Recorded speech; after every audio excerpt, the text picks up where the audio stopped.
Bismillahirrahmanirrahim. Saya akan menjelaskan kelanjutan dari makom muhibbin kemarin ya, yaitu di atasnya makom muhibbin ada makom tawadu. Nah, makom tawadu ini saya akan menjelaskan tentang ciri-cirinya dan prinsip-prinsipnya. Nah, yang pertama saya akan menjelaskan tentang ciri-cirinya. Ada 7 ciri-ciri makom tawadu. Jadi orang yang tawadu itu adalah orang yang taat, orang yang manut, tidak sombong, manut. Nah, ini biasanya pada makomnya waktu santri-santri. Jadi santriwan santriwati ini biasanya besar kemungkinannya itu di situ makom tawadu. Kenapa saya bilang seperti itu? Karena di makom tawadu itu beda. Karena dia didampingi oleh ulama, didampingi oleh ahli kitab, didampingi oleh ustadz ustadzah. Kalau kita di luar saja kan, kalau nggak mondok kan didampingi orang tua, gurunya cuma didampingi guru ya jarang-jarang seperti itu ya kan. Nah, para muhibbin kan para penggemar. Nah, kalau orang tawadu ini dia bukan hanya penggemar, tapi dia juga masuk ke dalam orang yang dia cintai tadi. Nah, jadi ini perubahan dari muhibbin ke tawadu.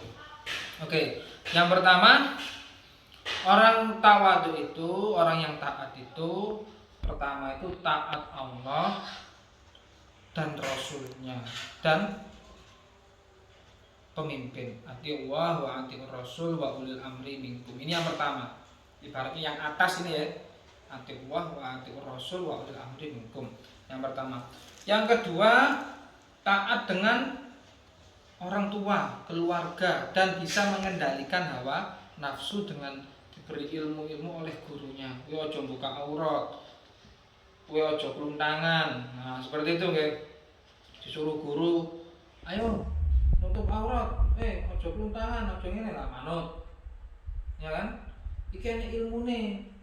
Aurate wong lanang iku mulai udel sampai dengkul, nek wong wedok sing boleh kelihatan hanya muka dan telapak tangan. Akhirnya kita taat lah, itu orang tawadu. Yang kedua, masalah yang kiri yang ketiga ini masalah ekonomi. Jadi kalau mungkin kalau di muhibbin masih hanya hal haram dok, tapi kalau di makom tawadu ini dijelaskan sama gurunya, diberi fikih muamalah. Jadi jauhilah yang riba, yang haram, yang pemaksaan, yang goror, jauhi semuanya. Yang halal tuh kayak gini, jenisnya kayak gini. Nggih yai, nggih Bu Nyai lah niku makom tawadu. Terus yang keempat, orang tawadu itu dia itu kuat diberi amanah, artinya dapat dipercaya. Terus kamu saiki tak wehi amanat, soal dari yai ini wis tapi amanat iki aku bagian resep nang kene, bagian iki. Mboten semerap ilmune ya iki tak ulangi lah. Terus akhirnya sampean lho. Kan beda ya, dengan makom muhibbin. Karena dia menyelami gitu loh. Yang kelima, yang belakang ya, biar mudah, yang belakang taat dengan hukum. Makanya di pondok dikasih aturan. Dikasih takzir, ya kan? Dikasih hukum jika bersalah. Jadi kalau memang bersalah, ada aturannya, ada pasal-pasalnya. Oh ini ya sudah manut dihukum itu. Terus yang keenam, di pondok juga diajari bagaimana mengelola kesehatan. Mungkin kalau di rumah olahraganya seperti biasa-biasa mungkin lari atau gimana. Kalau di pondok diajari ibadah sunnah, olahraga sunnah mulai lari, berkuda, memanah, berenang. Mungkin olahraga yang zaman sekarang dan teratur waktunya. Terus yang ketujuh, dia taat dengan alam. Maksudnya itu diberi pengetahuan oleh kiainya, diberi ilmu falak supaya kita lebih condong ke ilmu-ilmu falak, ilmu alam yang Islam, yang Islami. Jadi dijaga oleh gurunya biar tidak ke ilmu perbintangan, ilmu ramalan, perdukunan yang jahat dan lain sebagainya. Jadi dihindari dan dijaga oleh ulama tersebut karena dia dekat dan taat. Nah itu jadi nanti barokahnya banyak sekali dari makom tawadu itu, nanti cepat. Nah itu ciri-cirinya tadi ya. ada 7. Yang atas atiullah wa atiur rasul wa ulil amri minkum.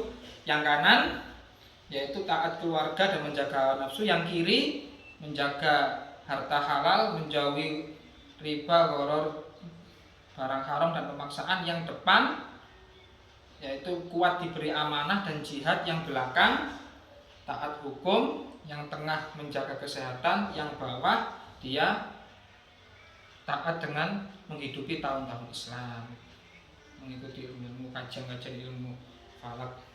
Seperti itu tadi ciri-cirinya. Meskipun dia belum pandai, belum hebat, tapi dia katutan hebat karena ketaatannya itu, sehingga ilmunya merasuk dengan cepat. Dan barokah guru tadi itu ciri-cirinya. Orang tawadhu ada 7 tadi. Terus habis itu kedua, setelah tadi itu 7 ciri-ciri orang tawadhu, yang kedua yaitu 7 prinsipnya orang tawadhu. Jadi kalau bahas tentang prinsip sama gitu. Seperti makom muhibbin atau makom-makom yang atasnya ini sama. Nah, kita akan kembali ke sini. Jadi prinsipnya pertama yaitu dia mengutamakan Allah. Itu cirinya. Taat. Yang kedua, dia taat dengan agamanya. Jadi kalau mengutamakan Allah itu petunjuk, hidayah,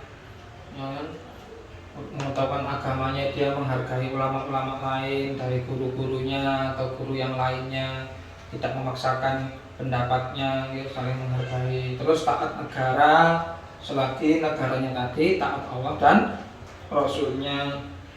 Terus melindungi nyawanya, menjaga dirinya. Terus tanggung jawab pribadi dan keluarganya. Setelah itu menjaga kesehatannya dan menjaga harta bendanya. Jadi seperti itu. Yang kedua tadi prinsip-prinsip orang tawadhu. Nah, dan saya akan menambahi, saya juga pernah mondok dulu. Jadi ini kenang-kenangan saya ini dulu mondok waktu kelas 3 ya. Kelas 3 SDI di Arisalah Kediri, coba mendekatkan. Ya kan, ini dulu juara 1 waktu lomba cerdas cermat di Arisalah Lirboyo Kediri. Setelah itu saya meneruskan mondok lagi di Gus Junaidi ya, di Kuaron. Setelah itu saya ke Tarbiyatun Nasiin Kiai Aziz Mansur. Setelah itu kembali ke Kuaron lagi, terus mondok di Tebuireng. Ya, di mondok di Tebuireng. Mu'alimin pertama langsung kelas 3 dulu saya. Jadi Bulughul Maram, kitab-kitabnya ini Sahih Bukhari Muslim, Tafsir Jalalain, Mustalahatul Hadis, Fathul Qorib. Jadi banyak dulu pengalaman. Ngaji kitabnya juga banyak. Tapi kalau ilmu alatnya mulai Jurumiyah, Imriti, Alfiyah, terus Mantek, Balaghah, itu juga pernah. Setelah dari Tebuireng saya mengikuti kursus. Nah ini yang kursus, coba dilihat ini kursus Amsilating di Jepara untuk program cepat membaca kitab kuning. Jepara dulu. 5 Mei 2012 nih, Jepara. Itu 1 bulan saya. 25 hari, nggak sampai 1 bulan sudah selesai.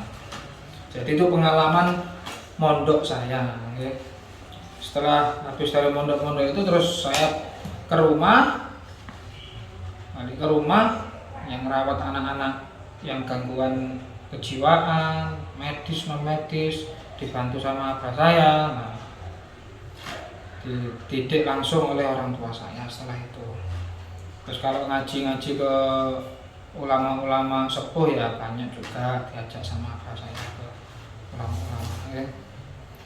Ya mungkin itu dari saya, semoga bermanfaat. Assalamualaikum warahmatullahi wabarakatuh.